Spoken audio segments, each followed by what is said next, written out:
Mari engkau menghadap yang maha kuasa. Di situ saya kembali lagi ke tangga emas itu.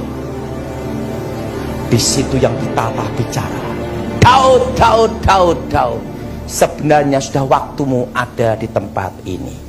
Tapi karena engkau minta umurmu diperpanjang, maka umurmu aku perpanjang di muka bumi. Dan selama umurmu diperpanjang di muka bumi, pergunakanlah sebaik-baiknya. Tapi sebelum kau kembali ke rumah orang tuamu, ke muka bumi, maka akan kutunjukkan apa yang akan terjadi atas hidupmu dan bangsamu di masa depan.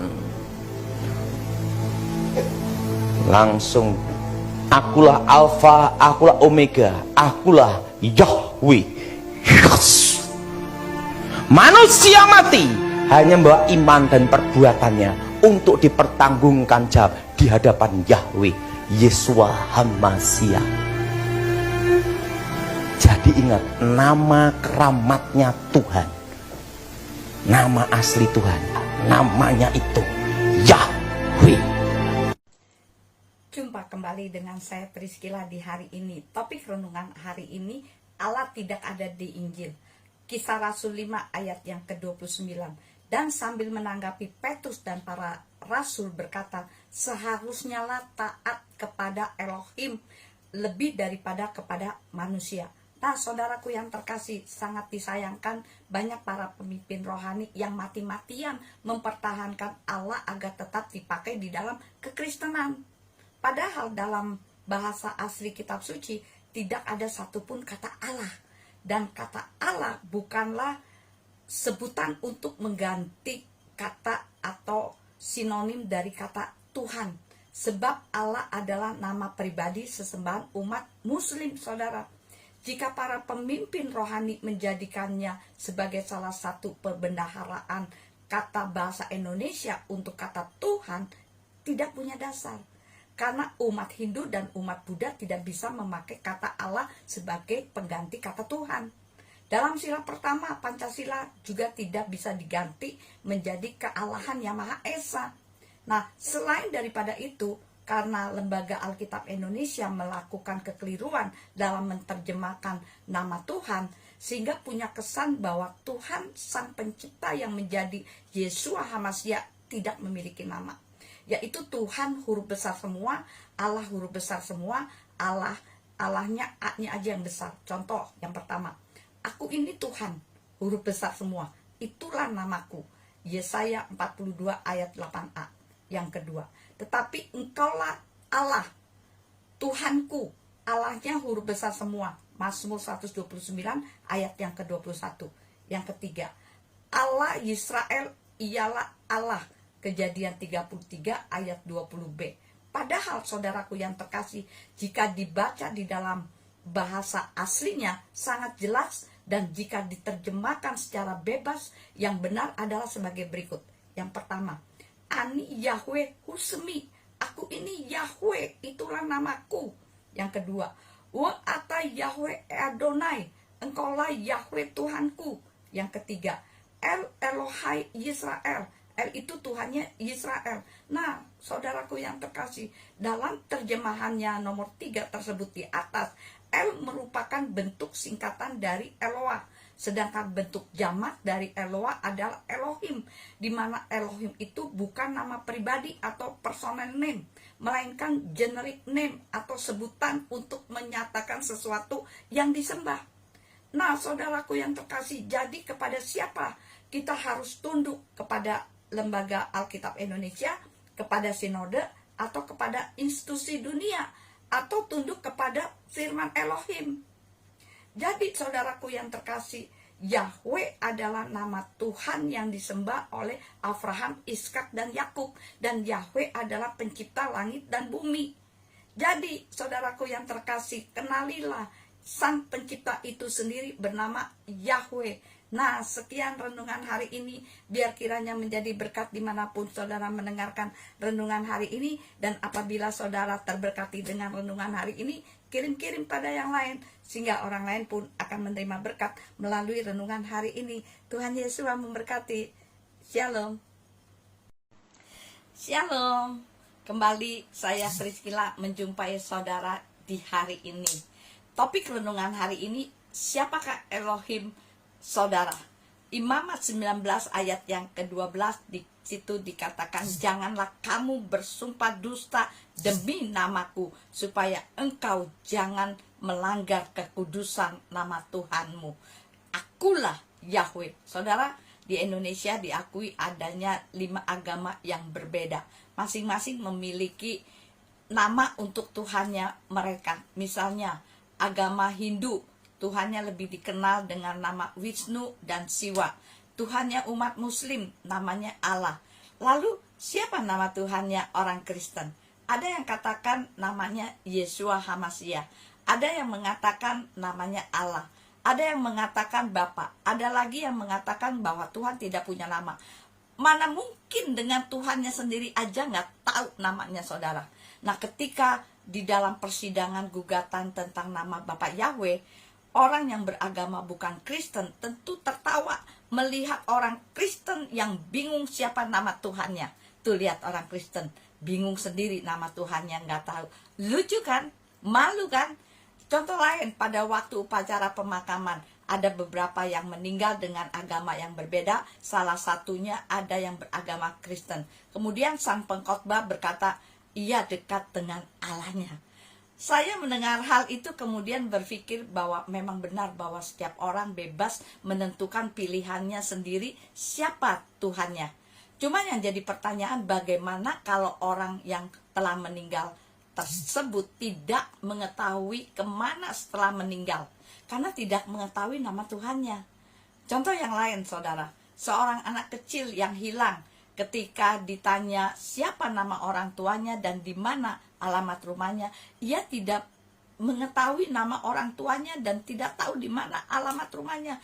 Nah, saudara, bagaimana bisa ketemu dengan orang tuanya kalau nama orang tuanya sendiri nggak tahu, saudara? Nah, dalam Keluaran 3 ayat yang ke-15, di situ jelas dikatakan, dan Elohim berfirman lagi kepada Mose, katakanlah demikian kepada Bani Israel, Yahweh Elohimnya leluhurmu, Elohimnya Abraham, Elohimnya Ishak, dan Elohimnya Yakub telah mengutus aku kepadamu. Itulah namaku untuk selama-lamanya, dan itulah pengingat bagiku turun-temurun.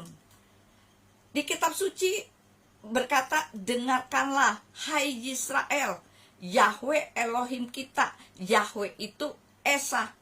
Nah, dalam kasih Elohim Yahweh pencipta langit dan bumi, menyediakan jalan untuk dapat masuk ke dalam sorga setelah orang meninggal, itu melalui putranya, yaitu Yeshua HaMashiach. Yohanes 14 ayat yang ke-6. Yeshua berkata kepadanya, akulah jalan dan kebenaran dan hidup.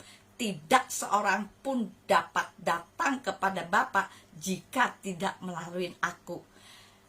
Bila saudara sudah mengenal siapa Elohim sesungguhnya, dengan demikian tidak perlu lagi memikirkan tentang kemana setelah meninggal. Karena pasti yakin akan masuk surga.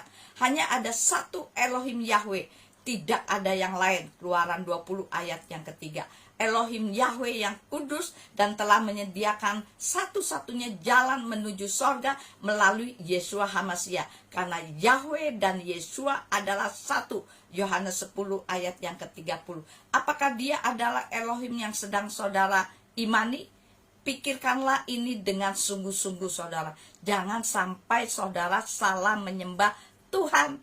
Nah, sekian renungan hari ini, biar kiranya menjadi berkat dimanapun saudara mendengarkan renungan hari ini. Dan apabila saudara terberkati dengan renungan hari ini, kirim-kirim pada yang lain, sehingga orang lain pun akan menerima berkat melalui renungan hari ini. Tuhan Yesus memberkati. Shalom. Jumpa kembali bersama saya Priscilla di hari ini. Topik renungan hari ini, sesat loh. Hosea 11 ayat yang ke-7, di situ dikatakan, umatku betah dalam membelakangi aku. Mereka memanggil nama Baal dan berhenti meninggikan namaku. Saudara, saya seringkali dikatain sesat loh. Lagi-lagi Priscilla, lagi-lagi Priscilla. Kemudian dihujat. Hal ini sering terdengar dilontarkan oleh orang yang ngaku dirinya sebagai orang Kristen namun belum mengerti nama Yahweh. Nah, saya harap saudara taruh hati dalam sudut netral terlebih dahulu. Jangan a priori dulu, tapi hendaklah saudara mau belajar dulu, selidiki dulu, dan bertanya kepada Tuhan melalui doa. Saya mau tanya, setiap kali saudara belajar di sekolah, yang saudara pelajarin itu hal-hal yang sudah saudara tahu atau yang belum tahu? Tentu yang belum tahu. Nah, dalam Kisah Rasul, kata dominan tentang pengikut Tuhan Yesua disebut apa yang paling banyak? Murid. Nah, ciri utama murid itu apa sih? Belajar. Nah, kata belajar ini penting. Jika saudara mengerti hal ini, maka untuk mengenal Tuhan itu gampang. Seringkali kita tahu hal yang benar, tapi kita tidak melakukannya. Kenapa kita tidak mau belajar hal yang sudah kita tahu? Karena ada banyak hal yang belum kita tahu. Maka itu kita perlu belajar terus. Orang Kristen ketika hal-hal yang baru, ketika diberitahu tentang nama Tuhan, kok ditolak? Langsung berkata, sesat loh. Uang belum diselidiki, belum dipelajarin, sudah bilang sesat loh. Lucu kan? Saudara, tidak semua orang bisa mendapatkan anugerah di dalam pengenalan akan nama Bapak Yahweh loh. Priscilla bangga karena memperoleh anugerah yang terutama dari yang lain di dalam pengenalan akan nama Bapak Yahweh. Seharusnya jika ada yang sesat, jika Priscilla sesat, harusnya diberitahu dong yang benarnya yang bagaimana, agar Priscilla itu bertobat. Coba renungkan, apa sih definisi sesat itu? Sesat itu adalah ajaran tanpa dasar firman Tuhan. Para penyembah Yahweh adalah gerakan dari Yahweh sendiri di zaman akhir untuk memulihkan namanya yang kudus yang sudah dilupakan umatnya, dan dasar yang dipergunakan adalah kitab suci berbahasa Ibrani. Sedangkan orang yang anti Yahweh dasarnya kitab terjemahan. Kalau penerjemahannya salah, tentu ikutan salah, bukan? Lalu siapa yang sesat jika demikian? Yang jelas, kitab asli tentu tidak akan bisa salah terjemahan karena belum diterjemahkan, saudara. Sedangkan gerakan nama Yahweh ini hanya memunculkan nama diri yang memang tidak bisa diterjemahkan. Sangat simpel kan? Namun jadi rumit dan sulit karena belum menerima anugerah untuk mengenal namanya. Jadi 1001 macam alasan dilontarkan dengan harapan bisa mempertahankan nama sesembahan lain yang sebenarnya tidak tertulis di dalam kitab suci berbahasa asli, saudara. Coba saudara buka kitab suci saudara dan perhatikan di kitab suci saudara ada tulisan Tuhan huruf besar semua, Tuhan T-nya aja yang besar, Tuhan huruf kecil semua. Begitu sebaliknya, Allah huruf besar semua, Allah A-nya aja yang besar, dan Allah huruf kecil semua. Saudara pernah mikir atau merenung gak apa maksud dari tulisan-tulisan tersebut? Kenapa Lembaga Alkitab Indonesia menuliskannya berbeda-beda? Tentu ada artinya. Coba saudara renungkan sendiri dan menjawab sendiri atau komen. Nah, terbukti bahwa nama Tuhannya Abraham, Yitzhak, dan Yakub itu bukan Allah. Namun sudah terlanjur sayang kepada nama Allah, sehingga nama Tuhannya sendiri, yaitu Yahweh, malah dibuang. Hosea 11 ayat yang ke-7. Jadi saudaraku yang terkasih, ayo mulai menyelidik dan bertanya kepada Tuhan, siapa nama Tuhan yang sebenarnya. Nah, sekian renungan hari ini. Biar kiranya menjadi berkat dimanapun saudara mendengarkan renungan hari ini. Dan apabila saudara terberkati dengan renungan hari ini, kirim-kirim pada yang lain, sehingga orang lain pun akan menerima berkat melalui renungan hari ini. Tuhan Yesus memberkati. Shalom. Shalom. Saya mau membagikan apa yang saya terima dari Roh Kudus. Satu waktu ketika saya berdoa misbah pagi, ya, Roh Kudus mengajarkan saya tentang nama Tuhan. Dia berkata demikian kepada saya, "Anakku, panggil namaku Yahweh." Dan dia menjelaskan kepada saya arti nama Yahweh. Saya tidak belajar dari siapapun, tetapi Roh Kudus yang mengajarkan kepada saya. Yahweh, nama Yahweh itu artinya adalah Aku Tuhan, adalah Tuhan yang menciptakan langit dan bumi dan seisinya. Tidak ada Tuhan yang seperti aku. Dan aku ada yang aku ada. Aku Tuhan adalah Tuhan yang menciptakan langit dan bumi dan seisinya. Tidak ada Tuhan yang seperti aku. Dia katakan demikian. Itu dewa-dewa, ilah-ilah, berhala-berhala, tidak pernah ada yang bilang, aku adalah Tuhan. Aku Tuhan adalah Tuhan. Yang mengatakan mereka Tuhan adalah para penyembah-penyembah mereka, pengikut-pengikut mereka. Dan Roh Kudus katakan, inilah kesombongan Tuhan kita di dalam nama Yahweh. Inilah kesombonganku, katanya. Inilah kesombonganku. Ini Roh Kudus ajarkan. Dia sangat-sangat layak untuk sombong, ya. Karena hanya Tuhanlah yang bisa menyombongkan diri, yang pantas menyombongkan diri, bahwa Dia satu-satunya Tuhan. Tidak ada dewa, ilah, apapun yang pernah menyatakan diri bahwa Dia adalah Tuhan satu-satunya, Tuhan yang berkuasa atas langit bumi dan seisinya. Yang menyebut dewa, ilah-ilah, berhala-berhala itu Tuhan adalah pengikut-pengikutnya yang membuat patung-patung dengan tangan mereka.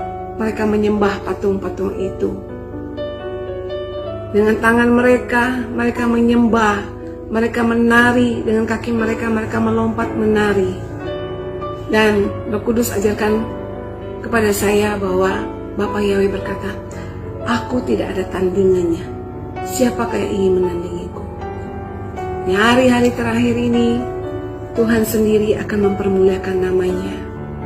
Tuhan akan pakai orang-orang biasa untuk menyampaikan pesan-pesan Bapa Yahweh, yaitu memberitahukan umat-umat Tuhan bahwa nama Tuhan yang kita sembah, yang disembah oleh Abraham, Ishak, Yakub adalah Yahweh. Aku ada yang aku ada. Aku Tuhan adalah Tuhan, pencipta langit dan bumi dan seisinya. Tidak ada Tuhan seperti aku. Tidak ada Tuhan seperti Yahweh yang kita sembah. Tapi hari-hari ini memang nama Yahweh ini diperdebatkan, ya. Yang menjadi pemikiran saya hanya, kenapa ya nama Tuhan yang benar, Yahweh, itu tidak diketahui. Dan sedih sekali, umat-umat Bapa Yahweh pun ada yang menolak nama Yahweh dengan berbagai alasan. Kalau menurut saya, nama itu tidak bisa diganti-ganti. Nama kita pun tidak bisa diganti-ganti. Kita mau pergi ke pelosok dunia manapun, nama kita ya tetap nama kita. Apalagi kalau berurusan dengan surat menyurat, surat-surat penting, nama kita nggak bisa diganti, ya kan? Salah huruf aja bisa menimbulkan masalah. Nama kita dari lahir diberikan orang tua, ya itu namanya. Dan nama Tuhan kita pun, nama Yahweh, nama Yeshua HaMashiach, nama yang kudus itu, nama yang mengandung arti itu tidak boleh dirubah-rubah. Dan nama Yeshua HaMashiach itu sendiri artinya adalah Yahweh yang menyelamatkan. Nama Yeshua HaMashiach itu terkandung nama Yahweh, artinya Yahweh yang menyelamatkan. Kalau nama tulisan Ibrani itu ya kaya dengan arti ya. Setiap huruf itu ada artinya, ada maknanya yang saya tahu ya. Lalu kalau kita gantikan namanya, apakah maknanya akan sedalam atau sebenar itu? Ini saja yang dapat saya bagikan. Kiranya kita semua hari-hari ini anak-anak Tuhan banyak-banyaklah berdoa agar supaya rahasia kebenaran firman Tuhan itu dibukakan kepada kita. Tetapi saya juga tidak heran kalau hari-hari ini banyak orang-orang yang mungkin tidak bisa menerima atau memahami rahasia-rahasia kebenaran firman Tuhan. Dalam Matius 13 pun ayat yang 11, Yeshua sendiri berkata, mengajarkan kepada murid-muridnya, firman Tuhan bunyinya begini. Jawab Yeshua, kepadamu diberi karunia untuk mengetahui rahasia kerajaan sorga, tetapi kepada mereka tidak. Jadi semoga kita adalah orang-orang dalam bilangan kepadamu dikarunia untuk mengetahui rahasia kerajaan sorga. Saya percaya ketika hati kita benar-benar mencintai Bapa Yahweh, pasti, dan kita memiliki hubungan intim, bergaul intim dengan Bapa Yahweh, pasti Dia akan memberitahukan kita rahasia-rahasia kebenaran firman Tuhan. Haleluya. Terpujilah Bapa Yahweh, kiranya apa yang saya sampaikan boleh menjadi berkat. Shalom. And knowing Yeshua changed my heart. In what way? Actually gave me even more of an impetus to know our Mashiach and God. The result of that vision decades ago is why I'm a rabbi today. So let us get this full. You came full circle, and you became even a rabbi. Yep. So it changed your heart. You believe that this vision was given to you so that you, in the end of the day, will become a shepherd and a rabbi. The vision was given to me because I'm a little slow, I think. This has always been my relationship with God. When God wants to get through to me, He smacks me in the head really hard. And this was the hardest smack of all. And I listened. Amazing. Just absolutely incredible. And perhaps Jewish people watch today the program. What can you tell your Jewish brethren today who say, well, I don't even understand why I need Mashiach? What would you answer? You're a nice Jewish boy and you don't think you need Mashiach? You're missing the point. It's not out of need, it's out of love that we accept the Mashiach. Mashiach is not Santa Claus. We don't accept Mashiach so that He'll give us something. We accept Mashiach because He is Mashiach. He is the Yeshua, the salvation of our people. He is God. He was with God and was God in the beginning. And when you see this and you know it in your heart, you become completely Jewish. Don't look for what God will do for you. You look for things to do for God. Teachings that used to be 1 and 2 parts has now turned into 7 and 14. Well, that's probably what's going to happen here with this one. This teaching is called the fear of Yahweh. Because I talked about that the theme for Sukkot would be learning to fear Yahweh. And I think that ultimately the heart of the matter, or the core problem that we all have, is that we don't understand how to properly fear Yahweh. If we had a proper fear of Yahweh, everything else would fall right into place. I really believe that.